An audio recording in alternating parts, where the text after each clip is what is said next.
Hi guys, welcome to Diva Mantra. This is Divya, your host for the channel. This is a reaction video. Subscribe नहीं किया है तो please do subscribe to Diva Mantra. And पोल के result के according ये मेरा video आया है आज. आप लोगों ने पोल देख ही लिया. 94% मेरे इस वीडियो बनाने तक 94% लोग चाहते हैं कि ये सच बाहर आए, राइट. सिर्फ 6% जो है शायद प्रीतो के सब्सक्राइबर हैं जो चाहते हैं कि चीजें छुपी रहें, उनकी गॉसिप, उनका एंटरटेनमेंट चालू रहे. बट इतने सारे लोग जो कंफ्यूज हैं और ये जो हैवॉक क्रिएट किया है इस महिला ने सोशल मीडिया पे, वो बाहर आना बहुत जरूरी है. इसलिए मैं ये वीडियो लेकर आई हूँ.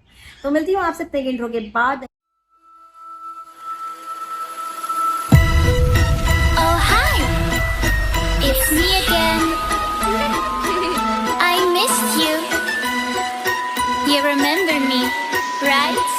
Okay sir, I am back. चलिए स्टार्ट करते हैं आज की वीडियो. बात करने वाली हूँ आज मैं किसकी, आप सभी को बहुत अच्छे से पता है, उसकी जिसकी कम्युनिटी मैंने जब छापी तो काफी सारे उसके ब्लाइंड सपोर्टर्स को हो गई पेचेस हो गई और वो आ गए मेरे चैनल पर मुझे गिल्ट देने के लिए. एंड उनका गिल्ट ना सिर्फ 24 घंटे से कम की ड्यूरेशन के लिए मेरे ऊपर रहा, जिनका कहना है कि आप क्यों किसी की पर्सनल लाइफ, जब पर्सनल लाइफ के ऊपर सारे वीडियोस हैं सोशल मीडिया पे, दो चैनल बना के बहुत सारी चीजें अपलोड कर दी गई हैं, बहुत सारे लोगों के इमोशंस के साथ खेला गया है.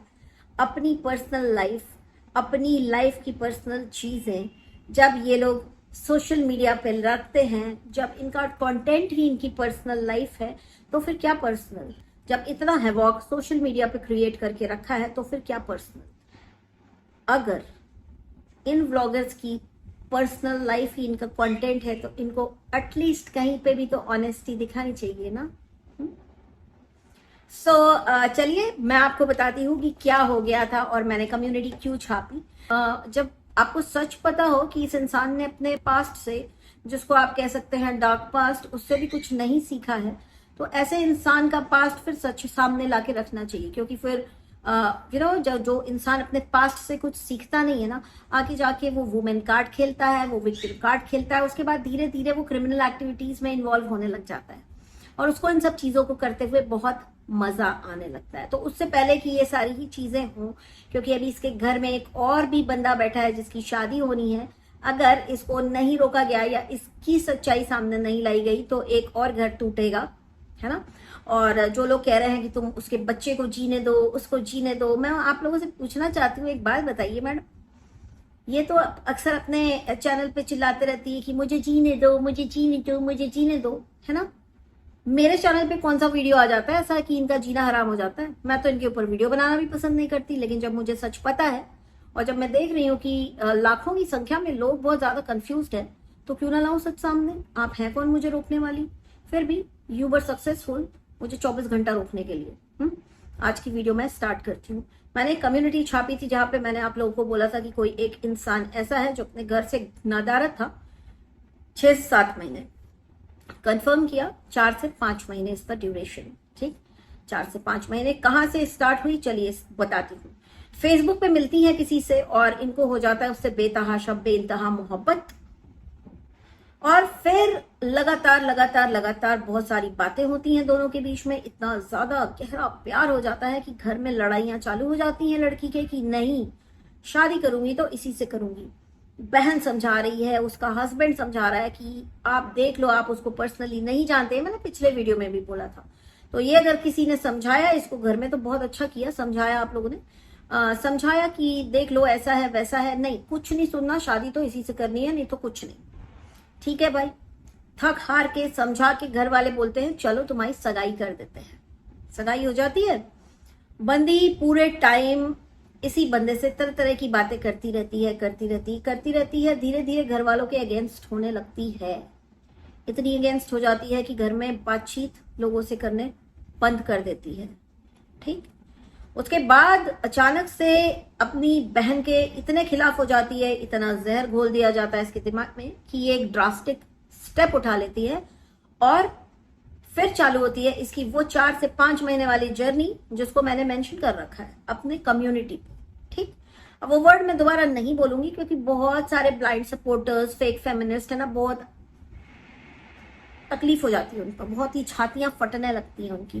फिर आके मुझे ज्ञान देते हैं कि आई used to appreciate you, now I don't like you, please don't like me, it's your problem, it's not my problem, I can't help you। या तो चली आती है घर छोड़कर। घर छोड़कर जब ये जाती है और रह रही होती है तो घर छोड़ने के पहले की जो चीजें थी वो ये थी कि घर वालों से बातचीत बंद हो गई थी, घर वालों से लड़ती थी, झगड़ती थी। किसके लिए? जिसको सोशल मीडिया पे मिली थी। और फिर उठाती है ड्रास्टिक स्टेप। लेकिन कुछ लोगों का नेचर ऐसा होता है कि मेरी हर चीज मानी जानी चाहिए, मैं हूं क्वीन एलिजाबेथ, राइट। तो जो बेसिक नेचर है कि मेरी बात क्यों नहीं सुनी, और दुनियादारी से कोई लेना देना वैसे है नहीं इनको। एक चीज आपको ये भी बता दूं, महामूर्ख जिसको कहते हैं ना आप, ये वो हैं। तो इतने प्यार में पागल हो जाती हैं कि अपने चैनल का अकाउंट नंबर चेंज कर दिया जाता है ताकि पैसा उसी के पास चला जाए जिससे बहुत प्यार है, मोहब्बत है, या जो भी है। ये इन्हीं के मुंह से निकला हुआ वर्जन मैं आपको बता रही हूँ, मैंने अपने आप से कुछ भी नहीं बनाया, ठीक है। चलो ठीक है। फिर वहां पे भी इनकी नोकझोंक होने लगती है। जब इनकी नोकझोंक होने लगती है तब ये सोचें अब मैं क्या करूं, तो ये कांटेक्ट करती हैं अपने घर वालों में किसको? माँ को और भाई को, ठीक। फिर छोटी छोटी मुश्किलें, छोटी छोटी प्रॉब्लम्स जो आ रही हैं वो वहां पे बताती हैं। फिर वहां से कुछ बताया जाता है।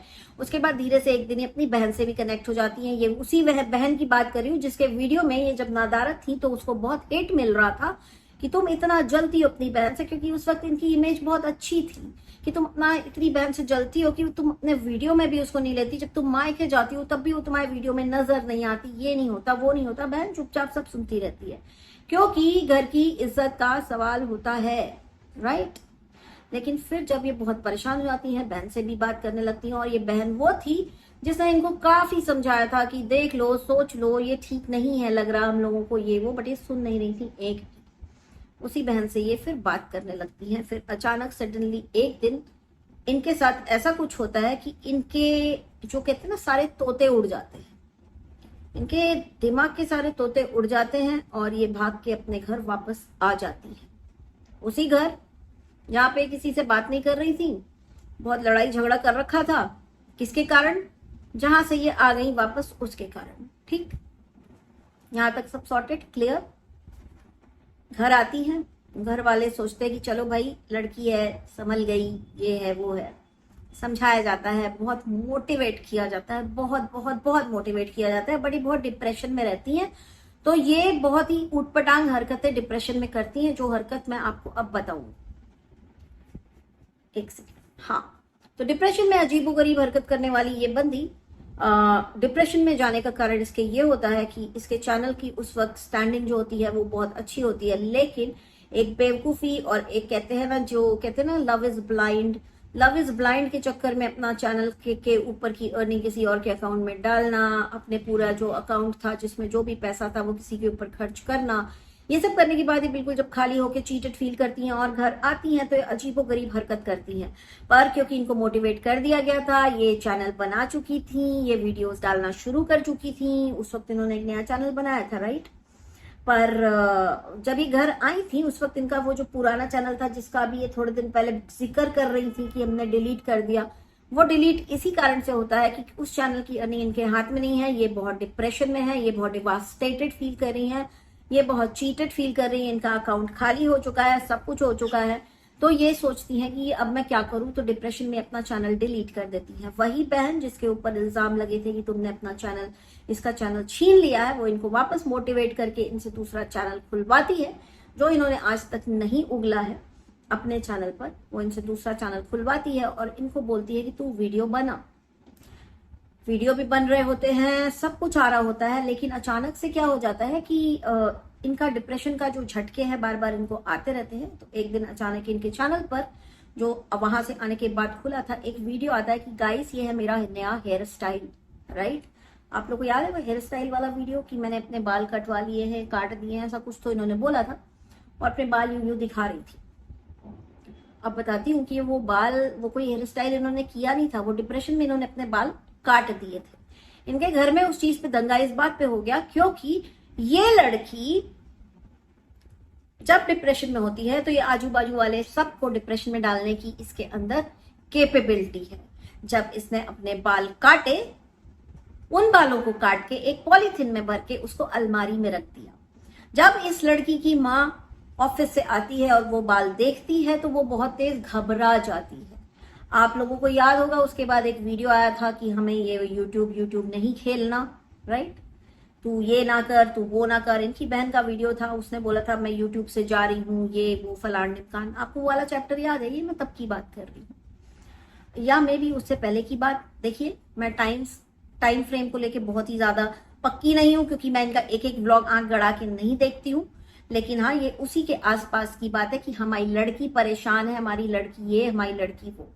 उसके बाद इनको मोटिवेट किया जाता है एंड फिर क्या होता है कि इनके लिए ये कहती हैं कि अब मैं शादी करूंगी, मेरी शादी बहुत जल्दी होगी, क्योंकि शादी की बातें हो रही होती हैं कि इसका ऐसा हाल है, इसको जल्दी कहीं ना कहीं किसी से शादी करा दो, शायद संभल जाए। इसी सब बीच में इनको मिल जाते हैं भंकुस जी। एंड जो लोग कह रहे हैं ना कि आप पर्सनल लाइफ बाहर ला रही हैं किसी की, आपकी जानकारी के लिए बता दो कि ये जो भी मैं आपको बोल रही ना, इनके पूरे गांव को पता है, पूरे गांव को पता है। और भंकुस को भी एक एक चीज पता थी।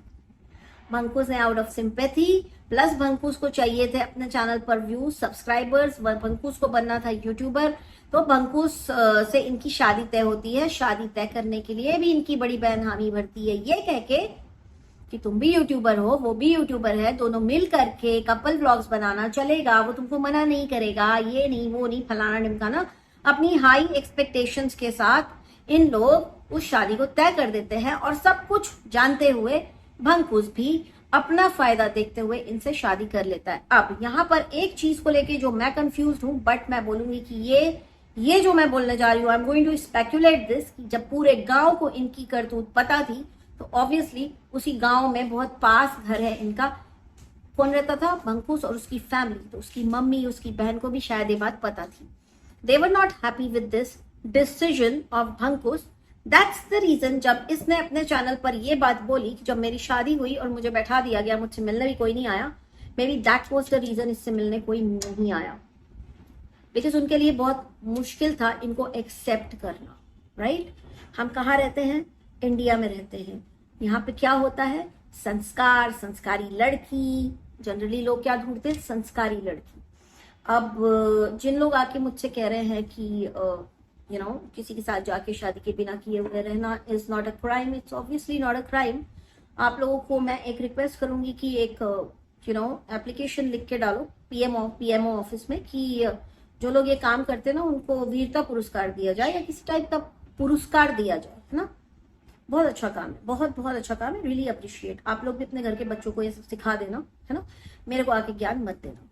तो फिर शादी हो जाती है इनकी। शादी हो जाती है तो क्या हो जाता है कि आप लोगों ने देखा होगा काफी दिन तक भंकुस की मम्मी आती नहीं थी वीडियो में, राइट, बिकॉज ये जो हमारे घर के बड़े होते हैं ना, इनकी जो एज है ना, उस एज में आप इनकी मेंटालिटी या इनके जो थॉट्स हैं वो चेंज नहीं कर सकते, कर ही नहीं सकते। आप चाहे सर पैर पटक लीजिए, चाहे कुछ भी कर लीजिए, चाहे 2 घंटा बैठ के उनकी प्रोफेशनल काउंसलिंग करा दीजिए, वो अपना थॉट प्रोसेस चेंज नहीं कर पाएंगे, क्योंकि वो उम्र के उस पड़ाव में है, राइट। उसके बाद भी जब ये प्रेग्नेंट हो गई तो उन्होंने अपने तरफ से ट्राई किया, इसको भी करना चाहिए था। इसका प्रॉब्लम ये है कि जब इसके मर्जी की नहीं होती है तो ये चीजों को खराब करके दिखाती है, ठीक। अब मैं एक दूसरी चीज यहाँ पे बहुत ज्यादा नहीं मैं कवर कर रही हूँ, 13 मिनट का वीडियो मेरा ऑलरेडी हो चुका है। अब मैं आपको डायपर वाली बात भी बता देती हूँ। अब डायपर वाली बात में इनके सपोर्टर्स को लगेगा कि जाती हुई है भंकुस के साइड से, तो आप लोग डिसाइड करिए, मैं नहीं डिसाइड करूंगी। इन्होंने एक स्टेटमेंट दिया कि नहीं, इनके दूसरा स्टेटमेंट बोलती हूँ, पीछे से लेकर आई है क्या लड़का, तो एक वो आया था, क्या कहते हैं, एक्सक्यूज आया था कि हमेशा कहती है मेरा बच्चा मेरा बच्चा मेरा बच्चा। I don't know what was the base of that particular statement. तब मैंने इसके लिए स्टैंड लिया था कि बहुत गलत बोला है कि पीछे से लेकर आई है, क्योंकि एक अच्छा खासा गैप था, ठीक। लोग जब मैं पूछना चाहती हूँ इनके उन सपोर्टर से जो मुझे कह रहे हैं पर्सनल चीजें तुम लाती हो ये वो, मैं उनसे ये पूछना चाहती हूँ कि जब स्पेकुलेट किया जा रहा था कि इसका बच्चा 9 महीने नहीं और कम में पैदा हुआ, इसमें पैदा हुआ, ये इतने महीने का बच्चा, वो थे, तब आप लोग सो रहे थे, तब ये पर्सनल नहीं था। मैंने तो तब भी वीडियो नहीं बनाया क्योंकि मेरे लिए इंपॉर्टेंट था ही नहीं, ये सारी चीजें मैं कवर नहीं करती अपने वीडियो में। तो पर्सनल नहीं था ना। तो कोई बात नहीं। एनीवेज, तो I don't know what was the base of that particular statement. May be मुझे चीजें पता थी, इसलिए मुझे थोड़ा सा बुरा लगा कि ऐसा नहीं बोलना चाहिए किसी भी लड़की को जब आपके लड़के ने सब कुछ जानते हुए पूरे होशो हवास में उससे शादी की है, राइट। उसके बाद दूसरा इसका स्टेटमेंट अभी रिसेंटली एक इसने क्या स्टेटमेंट, डायपर, मुझे डायपर फेंकने नहीं जाने दिया जाता था। मैं और आपको क्या बताऊं, is it not a sympathy card? पूरा तुमने सच क्यों नहीं बताया कि तुमको डायपर फेंक के आने में 2 घंटा क्यों लगता था? तुमने क्यों नहीं बताया? तुमने ये क्यों नहीं बताया कि तुम डायपर फेंकने जाती थी तो अड़ोस पड़ोस में रहने वाले, अब वो तुम्हारे रिश्तेदार हैं या पड़ोसी हैं ये मुझे नहीं पता, तुम उनसे खड़ी होके गप्पे मारती थी जहां पे वो तुमसे इनके घर की चुगलियां करते थे, और फिर उन चुगलियों को तुम छोटी छोटी जब लड़ाइयां होती थी उस बीच में उन चुगलियों को तुम ताना देने के लिए यूज करती कि तुम लोग तो ऐसा करते हो, तुम लोग तो वैसा करते हो, राइट। तो तुमने ये बात क्यों नहीं बताई कि तुम वो चुगलियां सुनने जाना चाहती थी डायपर फेंकने के बहाने, और इसलिए जब इनके घर में उन सब चीजों को लेकर प्रॉब्लम हुई और लड़ाइयों में तुमने उन चुगलियों में कही हुई बातों का इस्तेमाल किया तो इन लोगों को थोड़ा सा बुरा लगा, और इन लोगों ने तुमको बोला कि एक काम करो, तुम डायपर फेंकने ना जाओ, तुम अकेले खड़े होके किसी से बात ना करो। तो ये मे भी आप इसको जाति बोल सकते हैं कि अकेले खड़े होके किसी से बात नहीं कर सकती, क्योंकि मैंने बोला इसका ऊपरी माला खाली है। अगर आप इसको कुछ बोलेंगे तो she will use it as a weapon लड़ाई के टाइम पर। तो वो थी डायपर वाली बात। डायपर वाली बात तो ये यहाँ पे खत्म हो गई। उसके बाद और भी बहुत सारी बातें हैं जो मैं बोलूंगी, जो इनकी जो पूरी प्रेगनेंसी के टाइम पर इनके साथ जो अत्याचार हुए हैं, so called, I will discuss it with you कि कौन से अत्याचार हो गए ऐसे। आई विल टेल यू, अत्याचार थोड़े से हुए हैं ऑब्वियसली हुए हैं, जो आप लोग को लगता है कि नहीं पूरी प्रेगनेंसी इसकी बड़ी स्मूथ है, नहीं स्मूथ नहीं है। ननद से इतनी तकलीफ क्यों है वो भी मैं आप लोगों को बताऊंगी, और ये जो सारा इनका जो लड़ाई का जो मसले का इतना बड़ा जो कांड है ना, वो पूरा का पूरा व्यूज को लेकर के है। ये लड़ाई जो मेन स्टार्ट हुई है जब ये घर छोड़कर आई है, वो उस चीज को लेकर हुई थी कि भंकुस ने बोल दिया था कि बहन का चैनल खुलवा देंगे। ननद का मसला, ननद से क्यों चिढ़ है, वो मैं शायद दूसरे वीडियो में डिस्कस करूं। यार मेरा तो मन भी नहीं कर रहा है कि मैं इतना सारा डिटेल डिस्कस करूं, बट एनीवेज मिलती हूँ आपसे बहुत जल्दी नेक्स्ट वीडियो में। And this video needs to be continued because बहुत सारी चीजें हैं। अभी भंकुस के साइड की चीजें भी मैं कवर करूंगी, इसके बाद मैं कवर करूंगी इसकी ननद के साथ क्यों है इतनी टसल, वो चीज मैं आपसे डिस्कस करूंगी। उसके बाद मैं डिस्कस करूंगी कि भंकुस के साइड से क्या हुआ ड्यूरिंग प्रेगनेंसी, क्या क्या हुआ, सब कुछ डिस्कस करूंगी। आज के लिए इतना ही, बहुत जल्दी मिलती हूँ नेक्स्ट वीडियो के साथ। नेक्स्ट वीडियो इसी के बाद मैं कंटिन्यू कर रही हूँ। I can see